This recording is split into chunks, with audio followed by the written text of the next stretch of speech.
Randy Heitree is a vintage camping veteran and co-chair. He has a 180 himself, and he's an A&P and just somebody who's got a fount of knowledge. So Randy, thank you so much for coming on, being here, and helping us learn how we are going to handle the matting crowds.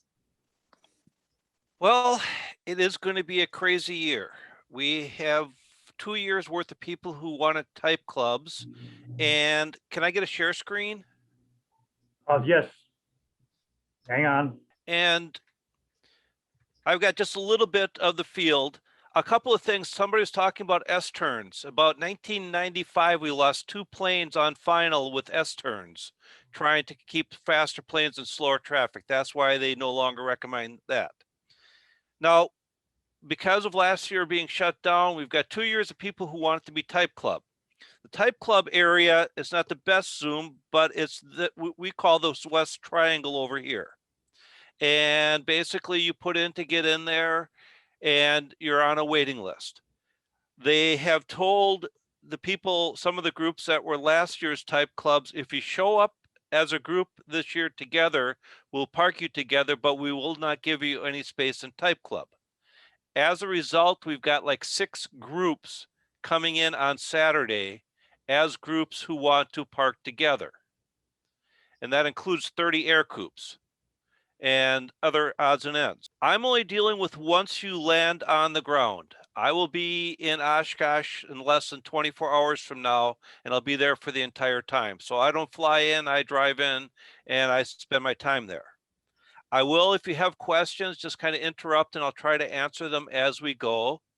And then we'll kind of cover what CJ and me have been discussing now for a couple of months. What happens is this here is the Papa 5 taxiway intersection. Now, basically my position is I'm one of the co-chairmen with the Vintage Flight Line, and I take care of the entire south end of the field. Now, what we do when you come in, we generally start parking from the north to the south. Now, in the past, Vintage has allowed people to reserve spots, but because of some issues with some groups, things got a little bit dicey. And Vintage, by the way, is the only area in Oshkosh that will allow you to reserve a spot. Everybody else is definitely first come, first serve. Now, they are not allowing being able to block out spots on the flight line side of the field. Yes, there will be the 195 area, and that always comes up. What about the 195s? The 195s is a unique situation. Anybody here fly 195? The first thing they teach a 195 driver to do is yell really loud, "I'm overheating," because they do not cool well with the oil on the ground. So what we did is we took this area around Papa 4, which we call our Magoo taxiway, or Magoo intersection, and we put the 195s there. It makes it a lot easier on the bikers because the 195s have a very limited field of vision for taxiing. They overheat. So you may see that area, and that area is by the discretion of the parking committee. And that will be in force again this year. Now, to get as many Comanches together as we can under the rules that are set, we have to do something a little bit different. And what TJ and me have been discussing, and then last weekend with Pat also, is this row right here is about the southernmost row that I park regular vintage aircraft. The section below that is where I put all my heavies. And I get anywhere from 3 or 4 DC-3s, 3 or 4 albatrosses, and anything else that comes in that is too big to put in a normal row without taking large areas of real estate away. And so what my proposal was to CJ is that when people come in, first of all, when you arrive, if you are a 1970 or older aircraft, you're more than welcome in Vintage. If you're a 1971 or newer aircraft, you are not allowed to park in Vintage. Now, we have ways around that a little bit, at least that we can get you to the group. when you come in, if you're vintage, have your big VAC sign put up in the window so everybody knows to get you down to the vintage area. Once you get down to the vintage area, I've talked to CJ and I've yet to see one, but there's supposed to be a ComancheTown thing you can put in your window so we know you're ComancheTown, because we will get ComancheTown. We have ICS flying in with their group on Saturday, and then we have people that just have a Comanche and don't associate with anybody. And we're trying to keep this at least with the ComancheTown. So if you have your signs up for ComancheTown, we appreciate it. What we're going to do is we're going to park the very first plane right here. And then we're going to fill this row. And then we're going to continue filling to the north. The reason I'm doing that is because the rest of the crowd is going to be coming to the south. So since we can't reserve large blocks of spaces, what's going to happen is those people who are showing up Thursday and Friday are going to start filling rows. To be honest with you, sometime Saturday, what I call the pack, that's the group kind of working their way south, these two groups are going to intersect. At that point, once they intersect, everybody goes south. So that's why CJ has been pushing very hard to, if he can get there early. Now, one of the things is my discretion is if we have both rows filled with Comanches, I will allow one more Comanche to end cap on the rows between rows full of Comanches. If they're not rows full of Comanches, then I'm not going to do that, because then I have to explain to everybody on why I'm doing it. And so that gets a little crazy. Now, if you are 1971 and newer, and I do know my Comanches a little bit, you're going to get bell rung. That's our term for bell ringing. So somebody's going to see something, they'll do bell ringer, bell ringer. They'll call out the end number. We've got the database, and our system will come back and say it is and it'll give us a year, make, and model.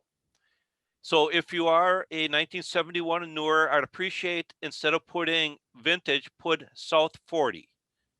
What happens is the South 40, yeah, it's way down to the south there. But within vintage, we have something called Tony's Trolley.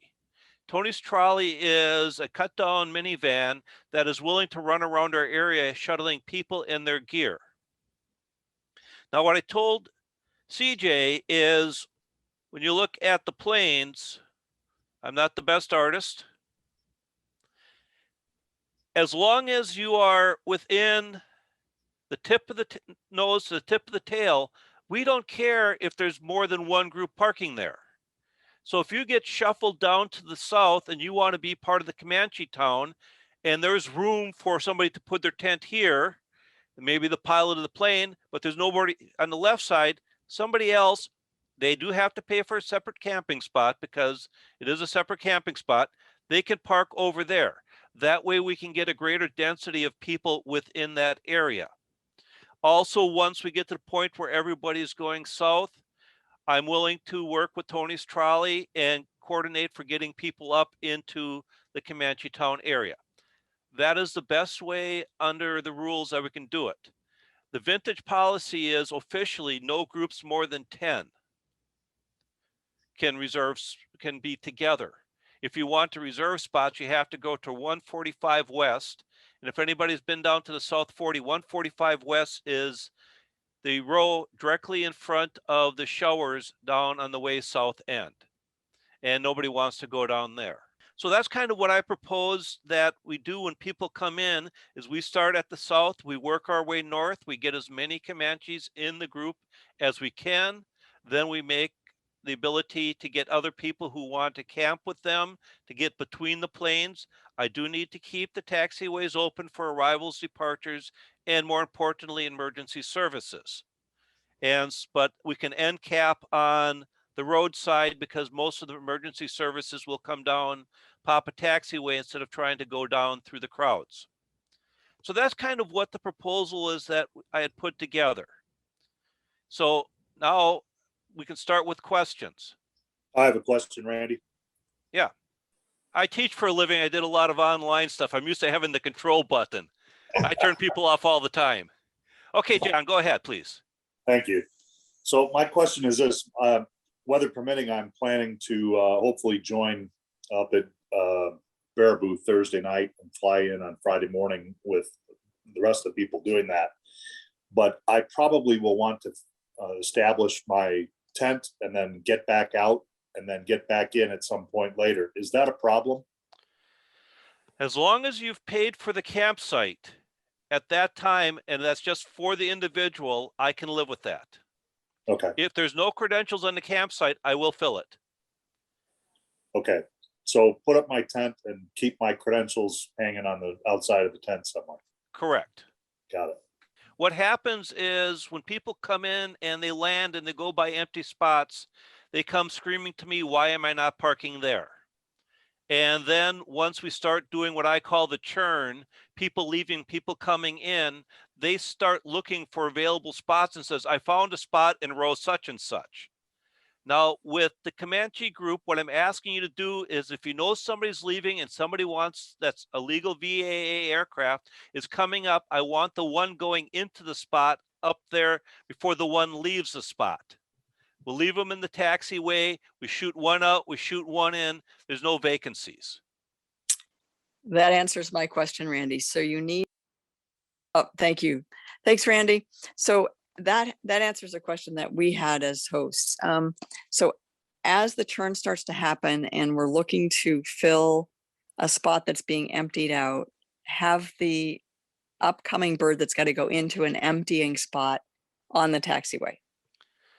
I want them in the row taxiway. I want them right behind the aircraft. So when one powers up, the other one goes in. Copy that. Okay, Because so if there's a void for any period of time, then somebody else is going to say, well, I found a spot on and I want to avoid that.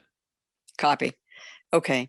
The other question I have is this set of drawings is actually great. And you described it beautifully as you went, but can you do a quick recap of your arrows, kind of a flow now that we're all familiar? I'm not This that is fast.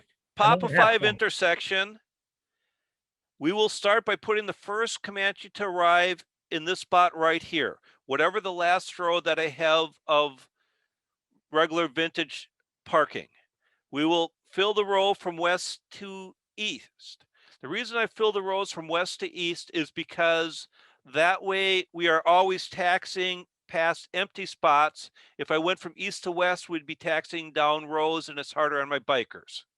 Also by doing west to east, we're always having somebody on the pilot side of the plane with the fixed aircraft to watch the gauging of the wingspan. So we will continue to fill going to the north. By the way, for reference, this is tall pines. You can't get closer for breakfast. So then as that is happening, the rest of the pack is going to be working its way down to the south. And at some point, you will meet. And then that will be the end of the area that ComancheTown will be able to occupy until somebody leaves. Please have your VAA, if you're 1970 and older sign, or VAC, excuse me, Vintage Aircraft Camping, in your window. Once you get down to the vintage area, flip up the ComancheTown so we know how to sort you. If you're coming with a 71 or newer, please put South 40. Then once you get on the ground, work with like Pat, and Pat will have be able to coordinate with me, and I can get Tony's trolley down to the south to get your camping gear up. So you can then intermix with the rest of the people in the row. If you do arrive after Saturday, and my guess is Saturday by noon at the very latest, we will be what I call south of the ditch, south of where the seaplanes are. And so the sooner you get there, the more real estate you get. And the seaplanes are where? Where's the ditch? Okay, let me grab another picture in a second. Not everybody is camping. Some people are going to be VIP parking. Right, and if you're VAP and you come in during that time, what happens is the parking and the camping are intermixed. And so if you are just parking, you don't have to pay for camping. If somebody puts a camping site in your parking spot, they have to pay for camping. So we do have to have camping in a spot. So let me get Oshkosh, grab a, I'm kind of a hybrid. I want to park in ComancheTown, but I have a trailer in Power and Water waiting for me. Is that a big deal? that's not a big deal. But again, if you come in with the ComancheTown and you are just parking for show, that is fine. But if somebody from the ComancheTown group that is down south ends up parking in your spot, they have to take care of making sure that they have credentials paid for. So if there's a tent in the spot, it needs credentials. If Okay, it's your tent, their tent, somebody else's tent. Okay, I'm going to hit stop share and flip to a different screen. Randy's a professor in his real life, and thus his facility with Zoom. So this is now a bare Oshkosh. And so where my pointer is right now, that is the Papa 5 intersection. Now, generally we come off, if you're going south, and we bring you south. This little darker area here is what we call the ditch. That's a drainage ditch. We have 5 rows of wetbirds or seaplanes south of that. This year, I also have 12 twin bonanzas coming in. And the Twin Bonanza has a 55-foot wingspan, so I have to develop a couple of rows for them. So there's going to be 5 rows of the wetbirds down south. Then there's going to be probably 4 rows or 3 rows of twin Comanches and some of the heavier wetbirds, and then everybody else ends up parking down through the south. Now, where this turn is right here, this is row 145. Vintage area ends now about row 150, and we can only go to a line that's basically extended down from the Papa taxiway. You can see the different color green there. That is kind of where our burn line is. So we will be parking through row 150. We do plan on closing this year. We will be full to the point where you will receive, if you come in on Tuesday or Wednesday, you may receive the information saying the airport is closed to vintage aircraft. It did happen in 2019 on Wednesday for several hours. Then there is the South 40. The South 40 starts about here, and now it continues all the way down to the fence line on N. They figure they've got 520 or 550 spots for aircraft down there. So if you end up coming in that you cannot fit up here in the ComancheTown, or you're too new, you're going to get pushed south. If you're in the vintage area, then you'll be, like I said, within this constraint. And if you are older, or if you're newer than 1970, so 1971 newer, you would end up down in this area. If you wish to go to the North 40, nobody is stopping you. However, I do not have the ability to get any gear moved from the North 40 down to ComancheTown. I only have the ability to get it from the south side up to ComancheTown.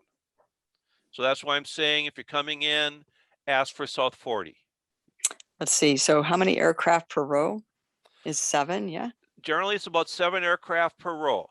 One of the issues that we deal with, and hopefully they will not have extended the speaker poles. Whenever they have a row with a speaker pole, they ask for 10 feet on each side of the speaker pole, and that makes it a 6-person row. They need to possibly go and do servicing of the speaker poles, so they ask that they have the ability, at least on one side, to get a vehicle there. So that shortens up our row just enough that we end up with wasted space and 6 planes. What are the windows to depart starting with Tuesday, the 27th? The windows to depart generally are 6 a.m.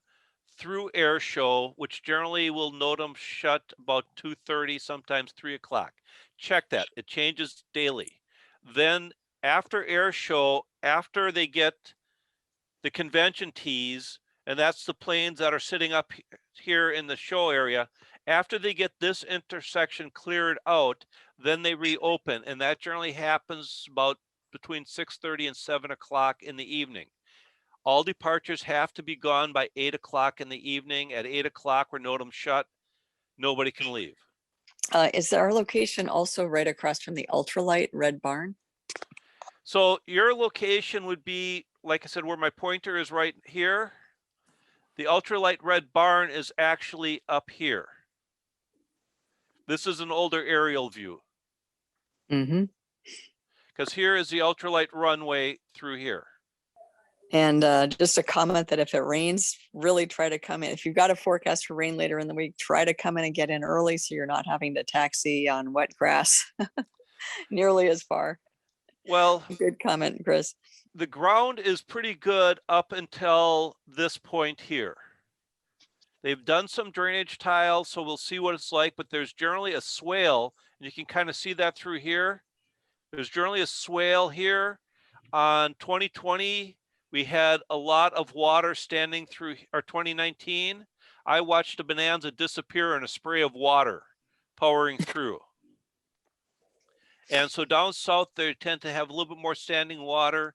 EAA has put drain tile in with the understanding of trying to get an additional 550 aircraft, all of them through this point and all of them through a single grass taxiway down here is going to tax the grass conditions. So just a quick note about taxiing to all Comanches. Our twin engine aircraft design puts our engines right in line with our nose gear. For the singles, our aircraft design puts our propeller out ahead of our nose wheel. As a result, if you are taxiing on uneven ground, if you are a twin, go straight across. And the reason for that is that your engine height is consistent because your engines and propellers are right at the same place on your airplane as your nose wheel. So when you go straight across the swale in a twin, as your nose wheel starts to come up the other side, your engines and propellers are lifted with your nose wheel right at the same time. So that keeps you safe. And of course, if you're taxiing, oh, go ahead, Randy. That is the area, I just circled that area. That's the area that we've got a little bit of a go down and come back up. So it's for the ComancheTown area, or basically everything north of Papa 5, you have those issues.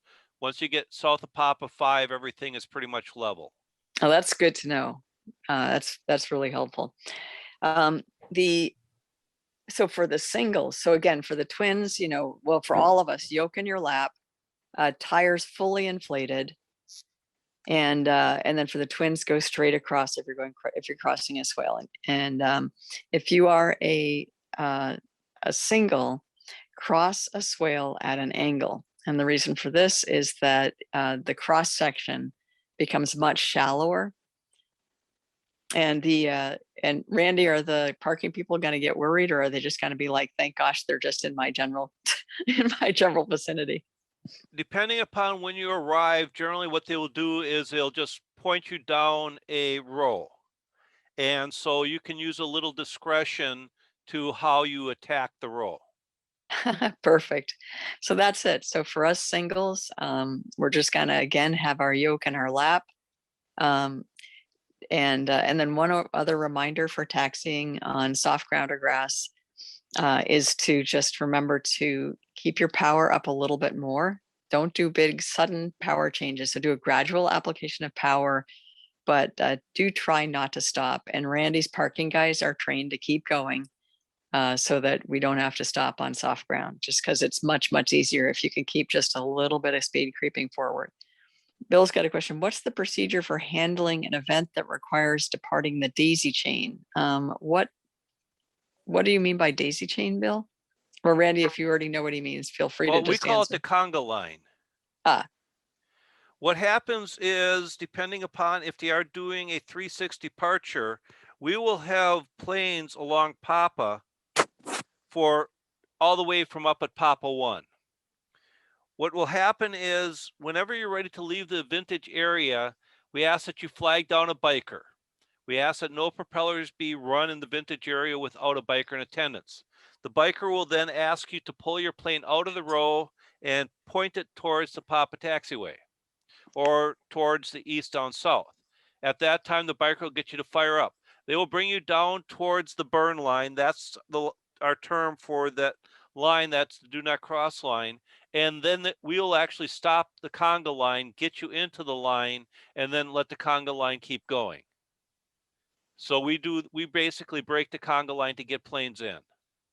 And Randy, just a quick thing. Can you point out the volunteer hut and just mention the value and importance of volunteering, even if it can't be a lot of time, just to at least understand what you all are living through so that we can work with you better? Well, if But you're interested in volunteering with the Flightline group, where my pointer is right now is the Quonset Hut Cafe.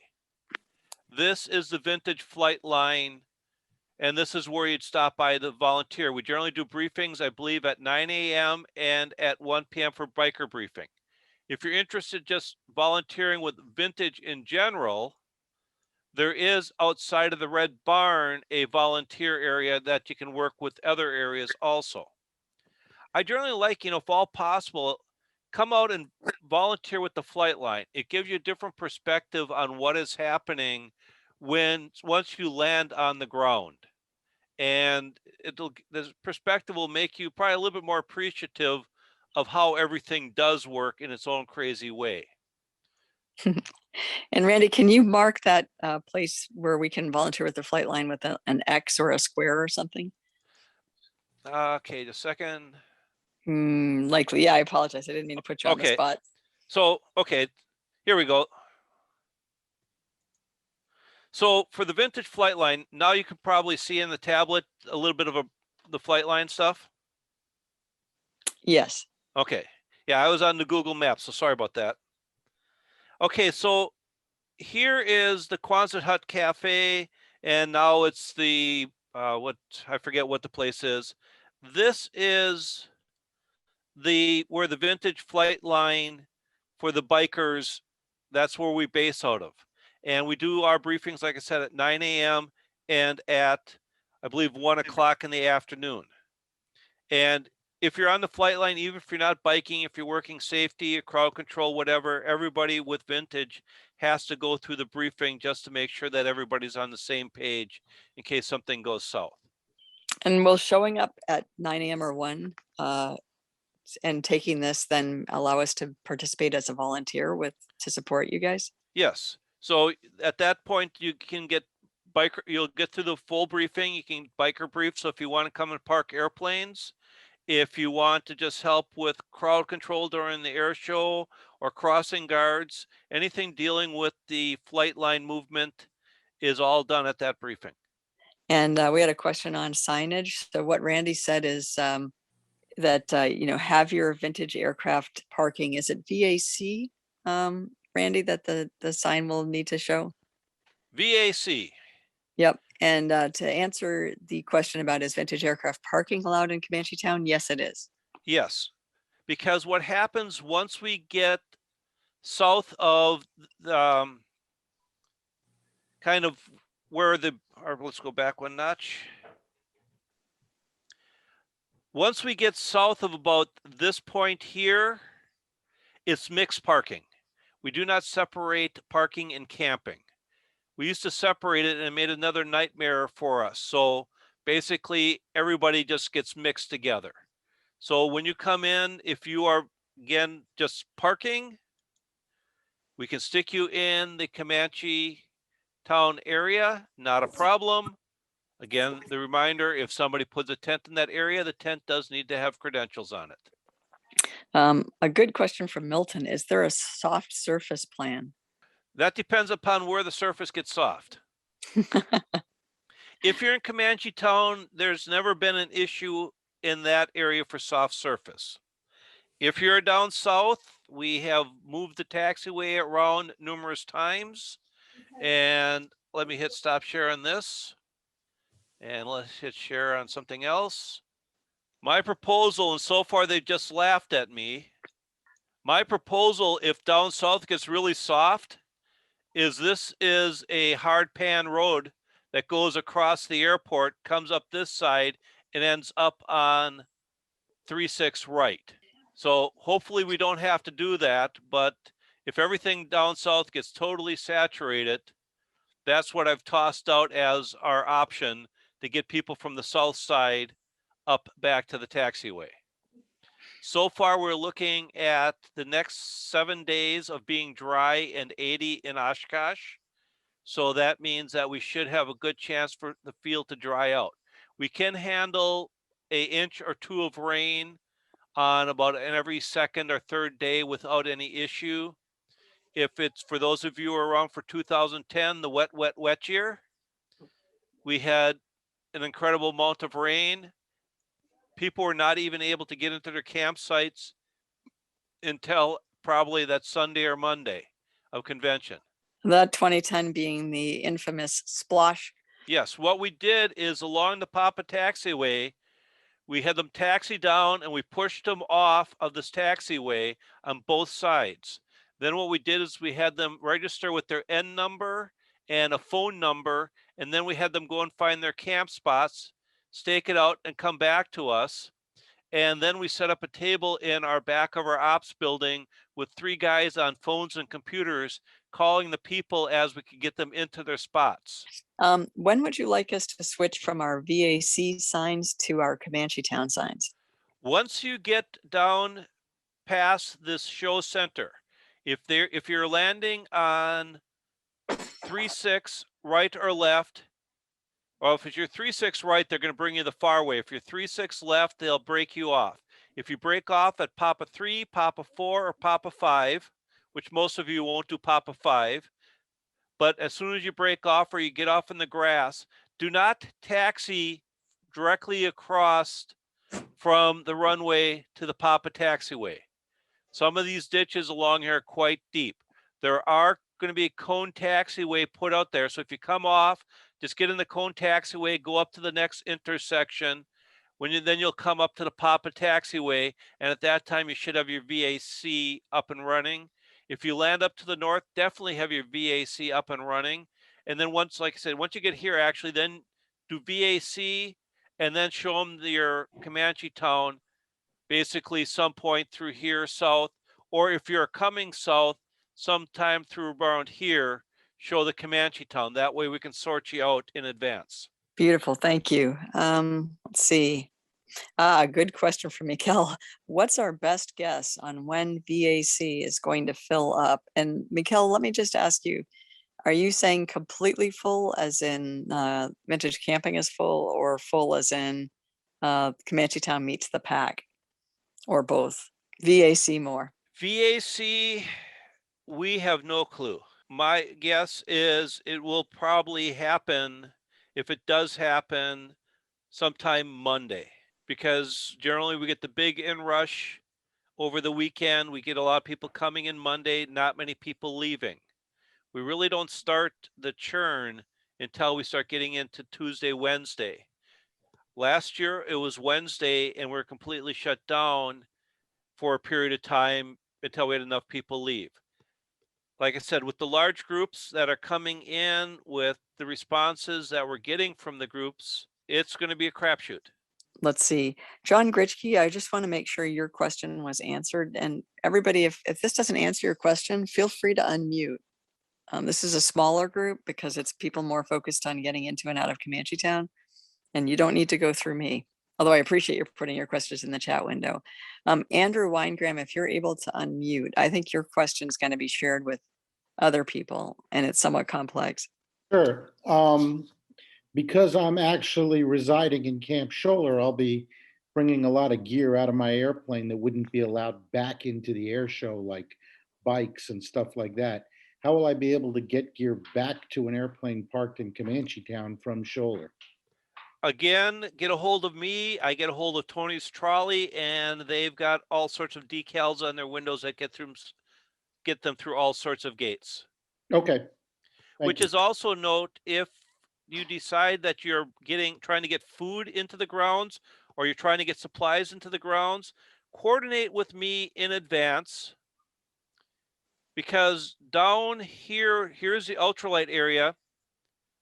There's actually a gate through here. Just a second. No, right here there's a gate here at the end of Ripple.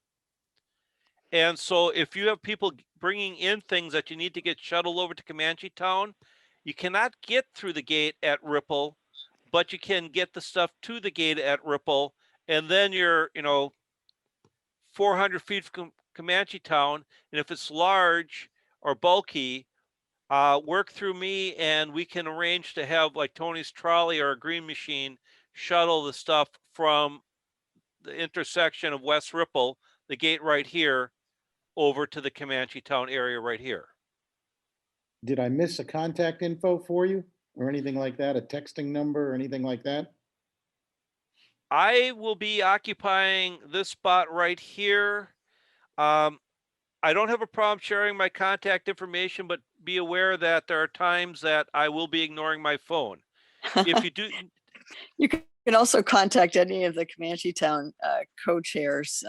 Pat Donovan, Zach Grant, and Pete Lautensack in particular will have Randy's mobile number and will be more familiar numbers to him. Well, hopefully sometime Sunday we'll pass out numbers because I've been remiss in putting them in my phone. You bet. We'll be sending the ComancheTown list out, and let's see. I'm going to put a note down in my own notes, and because I'm still not thinking with a functional brain, Murray or Pete Morse, if you could just remind me to make sure that that information gets in about the co-chairs, who to grab, and Randy, you let me know, and we can either make your cell phone available with impunity, or you can funnel it. We'll work with you either way. well, actually, it's probably, well,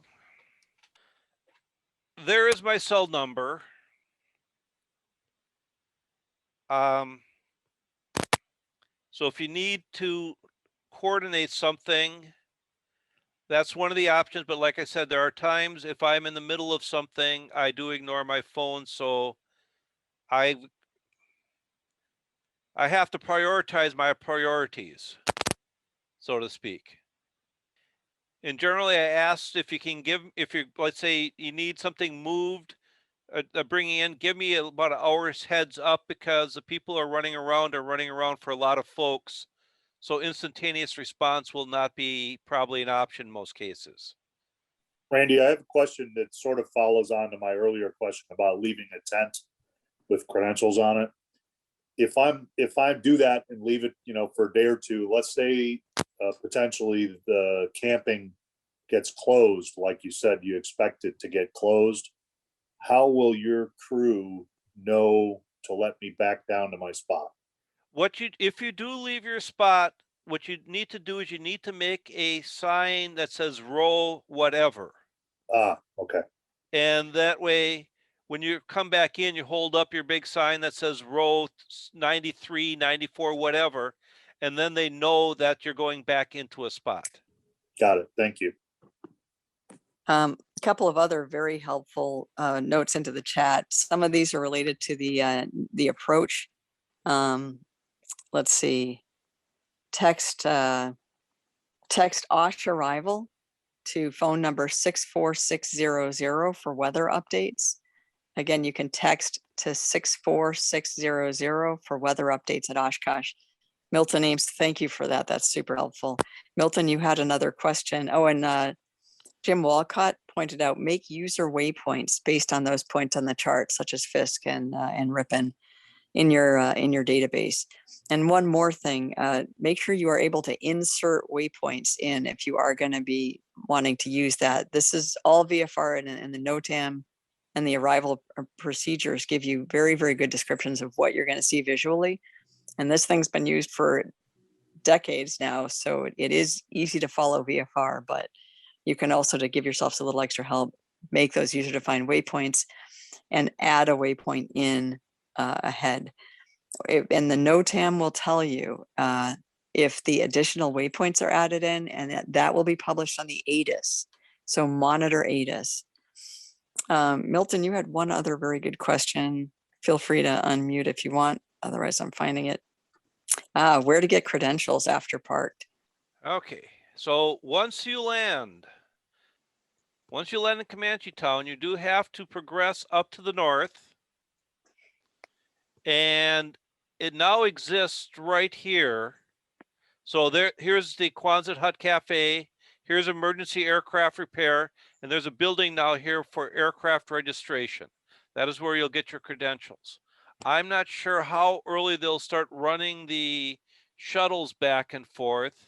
Every year, that's a mystery, but you'll need to get the credentials upon arrival. There should normally be somebody running around that will kind of give you kind of a welcome to Oshkosh type thing. Oh, a note for fuel. Basler will no longer be cruising out for fuel. When you arrive, they should be giving you a tag that you put your N number, all your pertinent information, and your road number, and then you have to take it to the Basler, one of the Basler huts. And then from the Basler hut, they will then send out the fuel truck. In the past, there's been a Basler hut somewhere again around this registration. I'm not sure where they're going to be this year. Once they're on ground, I can pass the word along to whoever comes in early who can then redistribute it. So if you're waiting for fuel and just put your tag on your prop like you've done for the last 20 years, nobody's going to stop. They're only going to stop if you actually fill out a tag and turn it into the Basler operation. Mm. One more good reason, everybody, to come into the assembly points and fuel up your airplane. And then you're only flying for half an hour or so, unless you get caught into one of the holds. And you'll land, and all of our airplanes, even the 2 Tank 250s, carry at least 4 hours. And then you can come back out, again, land. There are 4 regional airports with Comanche drivers there who have contacted the ComancheTown co-chairs to offer hospitality at their airports. We will include the identifier numbers and as much as we have about fuel prices when we send out the big email to everybody that's registered for ComancheTown. Hopefully that helps. Okay, there's a question from Mike Newman. I flipped back so I can look at the stuff. We start parking planes about 8 o'clock in the morning. Thursday morning is not under NOTAM, so literally you can arrive anytime you want. The NOTAM does go into effect at noon on Thursday. That's a departure from the past. In the past, the NOTAM's gone into effect on Friday morning. So basically, we'll have crew out there by about 7 o'clock on Thursday if you want to come in at that time. Any other questions from anybody? Yeah, a quick one from me, Jeff Gaskell. I'm going to be flying in either IFR or try to get there at the same time you get to Ripon. And what time is that again? We are on Friday. Yep, we're asking people to come in over Ripon at 9:30, and that will get a big group of Comanches on the ground around 10 a.m. Friday. Okay, so I should shoot for 10 to be on the field, say if I'm coming in IFR then. Okay. Yeah. And Randy, this is a real, I know I'm asking you for a wild ass guess, and then Andrew, we'll get back to your fuel price question shortly. What is your best guess as to when people will no longer be able to get into the ComancheTown near the purple dot? By the way, if you're registered for ComancheTown, you're still part of ComancheTown, and we will have fruity drinks and we will be doing sessions, but you may end up needing to join ComancheTown as space becomes available. But back to the original question. When do you figure? My guess is sometime Saturday morning. Once we've got 5 groups coming in somewhat mass arrivals, including 30 air coups. And they're coming down from Wausau. The air coups, Sid Cohen does the air coups up at Wausau, and they have their little gathering the week before. And on Saturday, he brings them down en masse. And so they generally get there, because air coups aren't real fast, about 10 or 11. And all of a sudden 30 air coups on the field, even if we can get 8 of them per row, is 4 rows gone. The ICS is coming in on Saturday. The short wing Pipers are coming in on Saturday. And there's 2 other groups that are coming in on Saturday. So my guess is sometime early morning, mid-morning Saturday, everything's going south. ICS planes you anticipate? What? Do you have an idea about how many ICS planes will be coming?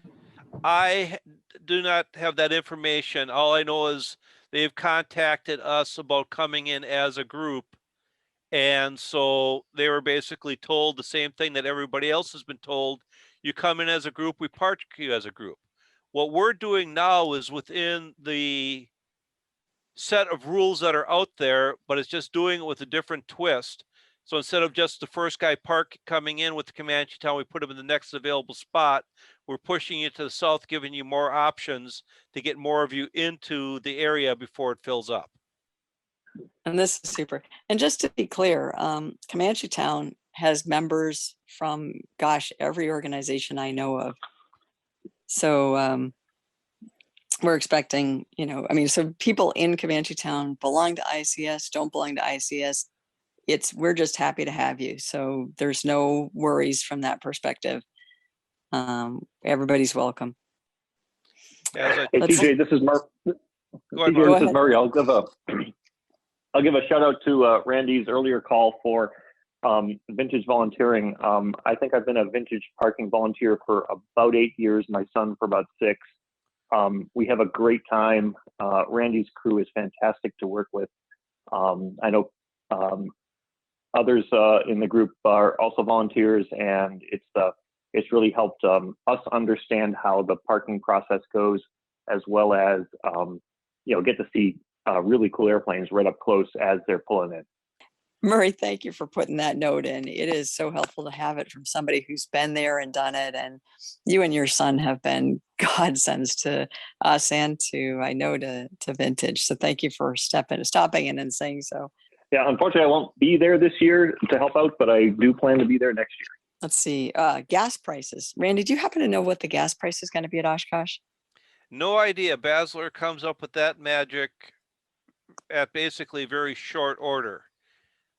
It's a commodity, so it'll be probably 50 to 75 cents more than you pay anywhere else, up to $1, $1.25 more than you pay anywhere else. So like CJ said, I mean, if you're coming from the west, Baraboo's a good place to stop. Coming from the south, a couple different small airports. If you're heading off to the north, Clintonville is generally the cheapest fuel in the area. Prairie du Chien generally does pretty good if you're heading to the southwest also. And we have offers. I'll just say it off real quick. We have offers from Charlie 29, which is Maury Field in Middleton, Wisconsin, which also is a great area. Just lots of fun things to do. Obviously, Baraboo, Kilo Delta Lima Lima, John Ritchie's field at 57 Charlie, and I am drawing a blank on the 4th field that just came in from another Comanche driver. But the great thing is that all of those fields will have local folks that know the area ready to help you. If heaven forfend, the weather gets really, really terrible and we end up waiting there, we may have some help getting hotels, which is really a good thing around Oshkosh, or B&Bs or lodging. So that'll again go into the email going out to everybody. I'm going to call it going once and going twice on questions, because I want to return to the NOTAM approach procedures because of the importance to cover that as well. Does anybody have last questions on parking and camping? If not, then do you have to register and pay for camping in advance, or the day of is fine when you arrive? Once you arrive, then you'll go down and pay for your spot. Actually, Russ, I'm glad you asked that. Randy, because it will make logistics easier, we understand that we cannot pay in advance and stake out a spot in advance. But is it possible for us to purchase multiple spots, and as we have done in years past, and then have people pick up their parking credentials when they arrive? They have to be there before they can get their credentials. Okay. Because the other one is basically reserving spots. Okay. So once they are on the grounds, then they go and get their credentials, because depending upon, they may come in Saturday afternoon and all of a sudden, well, I'm supposed to be up there type thing. Mm-hmm. And we're not doing the reserving spots on the flight line. And with the large group, especially, it's a sensitive one, dealing with all the individuals who have to taxi by large spots. It goes back actually to the Piper Cubs of about 8, 9 years ago. They told us they'd have like 100 planes coming in. They had about half of them. And we were putting planes down row 150, 155 with 8 or 9 rows empty right up front. Can you imagine how pissed they were when they finally got back down there saying, why am I not up front? And so our goal is to dense pack everything so nobody has to taxi by empty spots and then get all wound up and ground up, and then we have to deal with them again. Randy, you and Vintage Parking and Camping have really done an extraordinary job, in my opinion. I would just want to thank you. Everybody, Randy and I have spent a lot of time on the phone. He did a pre-call with the co-chairs this weekend, on a weekend, to help us understand what was possible, what wasn't, and how to work with them within the rules to keep it fair, to keep the people who are not part of a group happy and in a fair situation. And we are extraordinarily grateful and appreciative. It's a heck of a lot of work. We're just starting to understand what running something like Oshkosh is. Well, actually, I'm not even going to go there. We don't. So we're starting to understand a little bit about what you are dealing with as we come in mass on the ground, and we are grateful. I will be on the ground starting, like I said, tomorrow. If there are questions, either if you go through CJ or some people, you've got my number. If I can answer them, I'll be glad to. Sometimes you may send me a text and say, hey, could you give me a call? And that's generally what I ask for this next week. Send me a text. Hey, this is so-and-so with ComancheTown. Could you give me a call? And then I'll give you a call back and we'll deal with it.